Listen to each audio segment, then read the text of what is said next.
El vehículo que nació para una misión imposible. Marzo de 1942. En una modesta pensión de Hampstead, al norte de Londres, un hombre trabaja rodeado de libros, papeles y tazas sin recoger. Se llama Geoffrey Pike. No lleva uniforme, no tiene rango militar, tampoco es ingeniero. Sin embargo, está a punto de presentar una idea capaz de desconcertar a generales, científicos y fabricantes de automóviles de 2 continentes. Su propuesta parece una mezcla de estrategia, aventura polar y fantasía mecánica. Pike quiere enviar una fuerza de comandos a las montañas de la Noruega ocupada. Los soldados se moverían sobre glaciares y nieve profunda, lejos de las carreteras vigiladas por Alemania. Desde allí, atacarían centrales eléctricas, instalaciones industriales y otros objetivos sensibles. Después desaparecerían antes de que el enemigo pudiera concentrar tropas contra ellos. Había un problema evidente. El vehículo necesario para aquella operación no existía. Debía ser rápido, ligero y suficientemente pequeño para ser transportado por aire. Tenía que avanzar sobre nieve blanda sin hundirse, subir pendientes, llevar hombres y explosivos y continuar funcionando con un frío extremo. También debía construirse con rapidez, porque Gran Bretaña no podía esperar varios años a que una idea extravagante se convirtiera en una máquina fiable. La gran operación de Pike nunca se realizó. Sus comandos no destruyeron las centrales noruegas y el vehículo no entró en combate sobre el glaciar para el que había sido imaginado. Pero la máquina que surgió de aquella propuesta terminó haciendo algo mucho más extraordinario. Cruzó barro, pantanos, arena volcánica, ríos y campos nevados. Desembarcó en Europa, trabajó con los marines estadounidenses en el Pacífico y después de la guerra llevó científicos por la Antártida. Los soldados la conocieron como Whistle, una palabra inglesa que se pronuncia aproximadamente Whistle. Su designación más famosa fue M-29. Era un pequeño transportador de carga con orugas construido por Studebaker. No parecía imponente. No tenía el blindaje de un tanque ni el armamento de un vehículo de combate. Su verdadera arma era otra. Podía llegar a lugares donde casi todo lo demás quedaba inmovilizado. Y para comprender por qué existió, primero hay que conocer al hombre que convenció a los militares de estudiar una idea aparentemente imposible. Geoffrey Pike había nacido en Londres en 1893. Perdió a su padre cuando era niño y creció en circunstancias difíciles. Estudió en Wellington College, donde nunca terminó de encajar, y más tarde pasó por la Universidad de Cambridge. Quienes lo conocieron recordaban una inteligencia extraordinaria, pero también un carácter complicado y una absoluta indiferencia por las convenciones sociales. Durante la Primera Guerra Mundial, entró en Alemania haciéndose pasar por un ciudadano estadounidense. Fue detenido e internado en el campo de Ruhleben, cerca de Berlín. En 1915 logró escapar junto con otro prisionero. La fuga no fue una simple carrera hasta una valla. Necesitó preparación, documentos, desplazamientos clandestinos y una larga ruta hasta territorio neutral. Pike contó la experiencia en un libro que tuvo éxito y que lo convirtió, por un tiempo, en una figura conocida. Después se dedicó a los negocios y a la especulación con metales. Ganó mucho dinero y también lo perdió. Fundó una escuela experimental basada en ideas educativas poco convencionales. Volvió a fracasar económicamente. Para algunos era un visionario. Para otros, un hombre brillante incapaz de vivir dentro de los límites normales. Cuando Louis Mountbatten asumió el mando de operaciones combinadas a finales de 1941, Gran Bretaña buscaba maneras de atacar a Alemania sin lanzar todavía una invasión a gran escala de Europa. Mountbatten estaba dispuesto a escuchar propuestas poco ortodoxas, y Pike encontró por fin a alguien que no rechazó su proyecto durante los primeros minutos. La lógica general era seductora. En invierno, grandes zonas del norte de Europa quedaban cubiertas de nieve. Las tropas alemanas dependían de carreteras, ferrocarriles y guarniciones fijas. Una unidad especializada, capaz de moverse fuera de esas rutas, podría obligar al enemigo a defender una enorme región con muchos más hombres de los que los aliados emplearían en los ataques. El plan recibió el nombre de Proyecto Plough, Su objetivo principal era establecer una fuerza sobre el glaciar Jostedalsbreen, en Noruega. Desde aquella base, los comandos podrían atacar centrales hidroeléctricas y otras instalaciones. Entre los objetivos de interés estaba la región de Rjukan, donde la planta de Vemork producía agua pesada.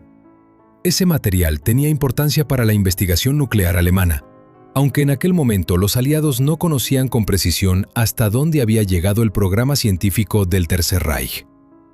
La propuesta no prometía destruir por sí sola toda la economía alemana, como a veces se cuenta.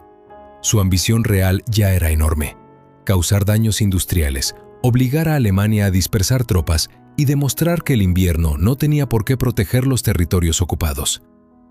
El jefe del Estado Mayor del Ejército de Estados Unidos, el general George Marshall, se interesó por el proyecto. El estudio operativo quedó en manos del teniente coronel Robert Frederick. Frederick examinó las necesidades de transporte, abastecimiento y evacuación y llegó a una conclusión incómoda. La operación podía convertirse en una trampa mortal. Llevar una fuerza numerosa hasta un glaciar remoto era difícil. Mantenerla allí, bajo el clima noruego y cerca de tropas enemigas, era mucho peor. Pero la idea ya había conseguido suficiente apoyo. Frederick fue nombrado comandante de la nueva unidad porque conocía mejor que nadie sus riesgos. Así nació la primera Fuerza de Servicio Especial, una formación conjunta de estadounidenses y canadienses activada en julio de 1942 cerca de Helena, en Montana. Sus hombres fueron seleccionados por su experiencia como montañistas, esquiadores, leñadores, cazadores, paracaidistas o expertos en demoliciones. El entrenamiento fue intenso. Aprendieron a esquiar, escalar, saltar en paracaídas, combatir cuerpo a cuerpo y operar lejos de las unidades convencionales. La misión noruega exigía una fuerza pequeña, resistente y capaz de vivir en un terreno que podía matar con la misma facilidad que el enemigo. Mientras los soldados entrenaban, Studebaker trabajaba en el vehículo. La empresa de South Bend, en Indiana, era famosa por sus automóviles y camiones. No tenía una larga tradición en vehículos de orugas. Precisamente por eso, el desafío era enorme. El ejército quería un prototipo en meses, no en años.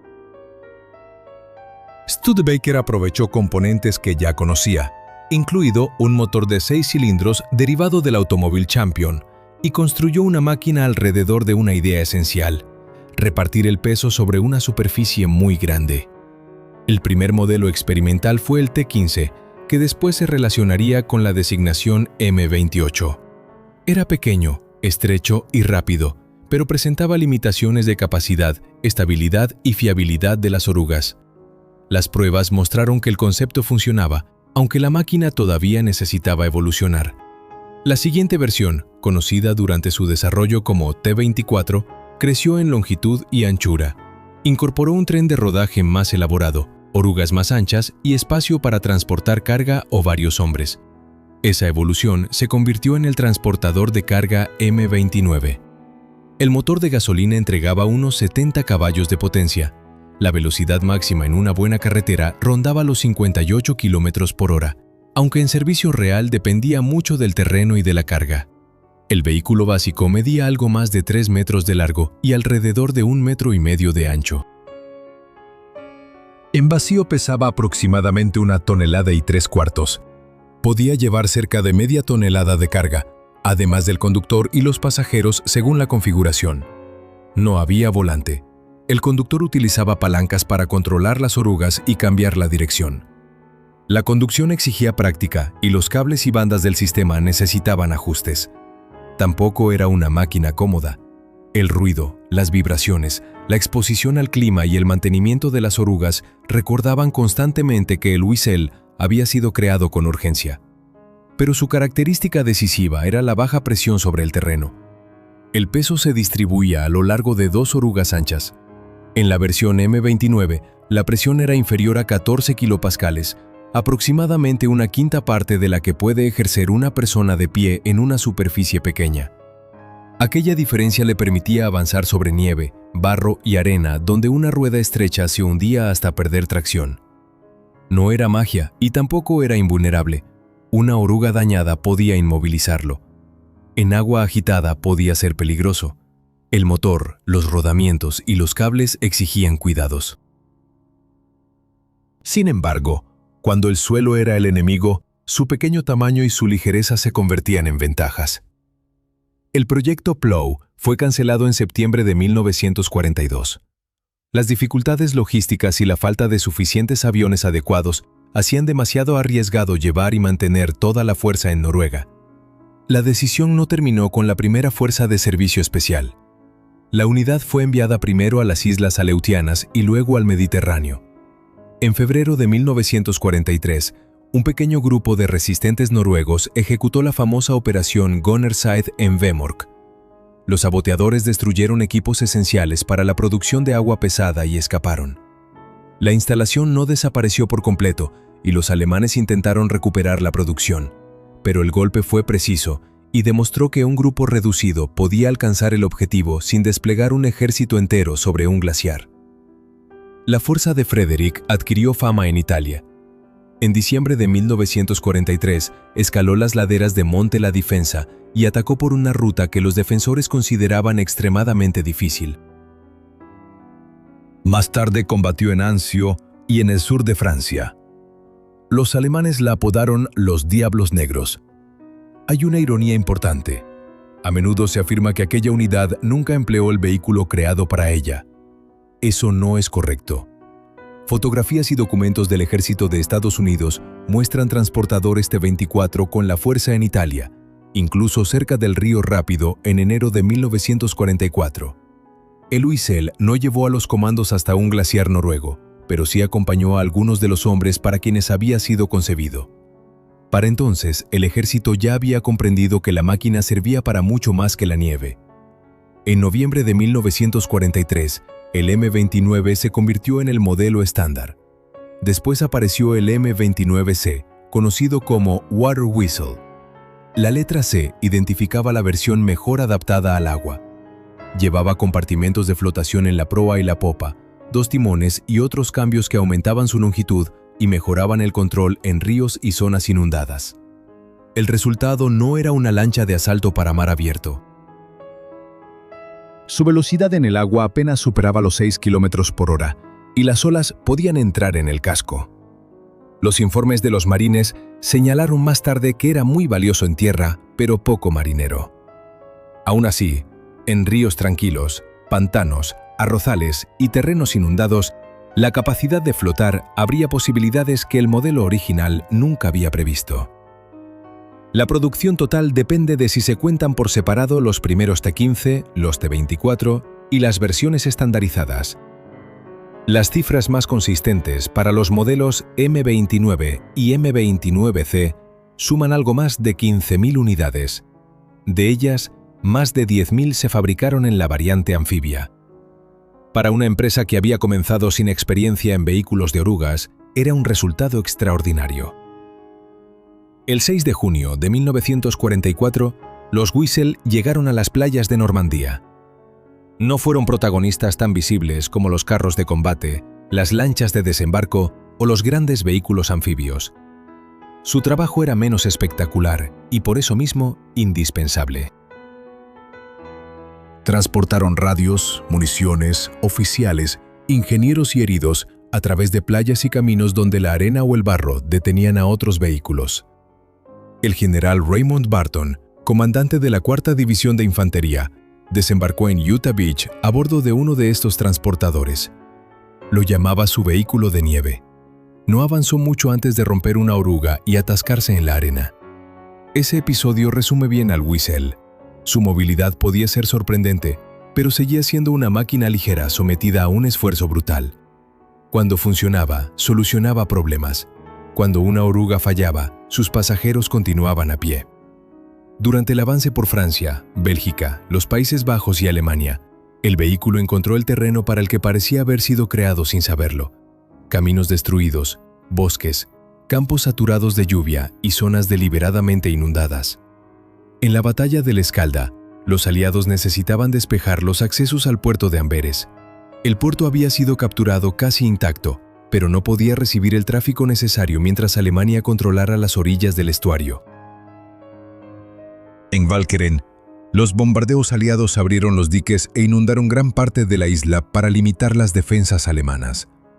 Aquello también convirtió el campo de batalla en una mezcla de agua, barro y carreteras sumergidas. El 1 de noviembre de 1944, comandos de los Royal Marines desembarcaron durante la Operación Infatuate. Los Whistle anfibios y los vehículos Búfalo ayudaron a cruzar terrenos anegados que no admitían transporte convencional. No ganaron por sí solos la batalla. La operación dependió de infantería, artillería, aviación, lanchas de apoyo y un costoso trabajo de limpieza del estuario. Pero el pequeño transportador permitió mover hombres y suministros en uno de los paisajes más difíciles de la campaña. Tras la captura de Walcheren y la retirada de las fuerzas alemanas de las orillas del Escalda, los dragaminas pudieron limpiar la ruta marítima. A finales de noviembre, los primeros convoyes aliados entraron en Amberes. La crisis logística no desapareció de inmediato, pero el puerto comenzó por fin a alimentar el avance aliado. En el invierno siguiente, los Whistle volvieron a demostrar su utilidad durante operaciones en los bosques y llanuras inundadas del noroeste europeo. También se utilizaron como ambulancias en pasos fluviales, incluido el cruce del Rin. Su silueta baja y su capacidad para acercarse a una orilla embarrada permitían recoger heridos donde una ambulancia con ruedas no podía entrar. Algunas unidades comprobaron además que la baja presión sobre el terreno podía reducir el riesgo de activar ciertas minas antitanque accionadas por presión. Pero esta ventaja debe entenderse con cuidado. No convertía al vehículo en inmune a las minas. Los mecanismos, cargas y formas de instalación variaban, y las minas antipersonal seguían siendo una amenaza mortal. Hubo experimentos con Whistle modificados y sistemas de control a distancia para trabajar en zonas minadas, pero ningún soldado sensato trataba un campo de minas como una carretera segura. La misma máquina que había cruzado barro europeo viajó al Pacífico. Allí encontró un problema totalmente diferente. En febrero de 1945, los marines desembarcaron en Iwo Jima. La isla estaba cubierta por ceniza volcánica suelta.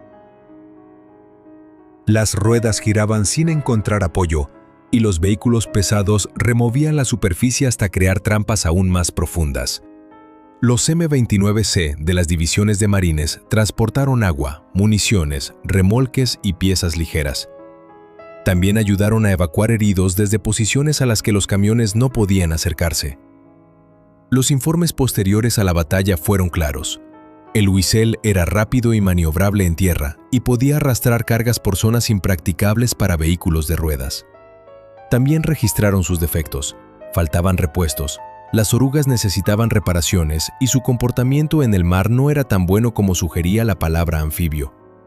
Precisamente esa combinación de elogios y críticas hace que los informes sean valiosos. No describen una máquina perfecta, describen una herramienta que resolvió un problema urgente mejor que las alternativas disponibles. En las montañas italianas ocurría algo parecido. La 10ª División de Montaña estadounidense utilizó transportadores de la familia Whistle para mover suministros en los Apeninos. Durante las operaciones de Riva Ridge y Monte Belvedere en febrero de 1945, las tropas combatieron en crestas de aproximadamente 1.000 a 1.500 metros, no a 3.000 metros como afirman algunas versiones. Aún así, las pendientes, el hielo, los senderos estrechos y la falta de carreteras hacían el abastecimiento extremadamente difícil. Los pequeños vehículos de orugas complementaban a porteadores y animales de carga y acercaban munición, comida y equipo a la montaña. El Whistle no era el único vehículo ligero de orugas de la guerra. Alemania produjo el Kettenkrad, una curiosa combinación de motocicleta y tractor de orugas.